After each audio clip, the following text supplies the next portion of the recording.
নমস্কাৰ বন্ধু বান্ধৱীসকল, আপোনালোকক পুনৰবাৰ এডু এক্সপ্ৰেছ আসাম চেনেলত স্বাগতম জনাইছোঁ। মৰমৰ বন্ধু বান্ধৱীসকল, আজিৰ এই ভিডিঅ'টো আপোনালোকৰ বাবে বহুত গুৰুত্বপূৰ্ণ হৈ আছে, কাৰণ আজি মই 2021 বৰ্ষত HSLC এক্সামৰ syllabus লৈ আলোচনা কৰিম। হয়, 2021 বৰ্ষত syllabusটো কমাবনে নাই, আজি এইটোৰ সম্পৰ্কে আলোচনা কৰিম।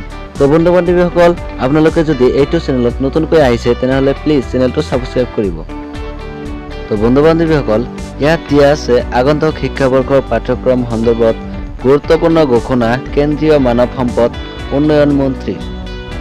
কেন্দ্ৰীয় মানৱ সম্পদ মন্ত্ৰীগৰাকীয়ে মঙলবাৰে কয়, বৰ্তমান পৰিস্থিতিত অভিভাৱক আৰু শিক্ষকৰ অনুৰোধ মৰ্মে পাঠ্যক্ৰমৰ পৰিসৰ হ্ৰাস কৰিব পাৰি নেকি সেই বিষয়ে চিন্তা চৰ্চা কৰি থকা হৈছে। সেই অনুসৰি শিক্ষণৰ সময়সীমাও হ্ৰাস কৰা হ'ব পাৰে। টুইটাৰত মন্ত্ৰীগৰাকীয়ে কয়, অভিভাৱক ও শিক্ষকৰ অনুৰোধৰ প্ৰতি লক্ষ্য ৰাখি আগন্তুক শিক্ষাবৰ্ষৰ পাঠ্যক্ৰম আৰু শিক্ষণ সময়সীমা হ্ৰাস কৰা বিবেচনা আমি কৰি আছোঁ। এই সন্দৰ্ভত শিক্ষক শিক্ষাবিদসকলক MHRDS syllabus for students 2020ৰ জৰিয়তে মতামত জনাবলৈ আহ্বান জনায় মন্ত্ৰীগৰাকীয়ে। উল্লেখ্য যে অহা 15 আগষ্টৰ পিছত দেশত শিক্ষানুষ্ঠানসমূহ পুনৰ খোলাৰ সম্ভাৱনা আছে। দেশজুৰি অব্যাহত আছে কৰোনা ভাইৰাছৰ সংহাৰী ৰূপ। প্ৰতিদিনে ভয়াৱহ বৃদ্ধি হৈ আছে কৰোনাত আক্ৰান্ত হোৱা লোকৰ সংখ্যা।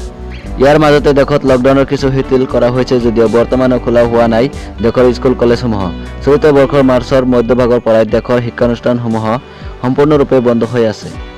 ইয়াৰ মাজতে মঙলবাৰে কেন্দ্ৰীয় মানৱ সম্পদ উন্নয়ন মন্ত্ৰী ৰমেশ নিশাংক পোখৰিয়ালে কৰিলে এক গুৰুত্বপূৰ্ণ ঘোষণা। মন্ত্ৰীগৰাকীৰ মতে শিক্ষানুষ্ঠানসমূহ পুনৰ খুলিলেও আগন্তুক শিক্ষাবৰ্ষৰ পাঠ্যক্ৰম কিছু সলনি কৰা হ'ব পাৰে। আগন্তুক শিক্ষাবৰ্ষৰ বাবে পাঠ্যক্ৰমৰ পৰিসৰ হ্ৰাস কৰা হ'ব পাৰে বুলি জানিবলৈ দিছে মন্ত্ৰীগৰাকীয়ে।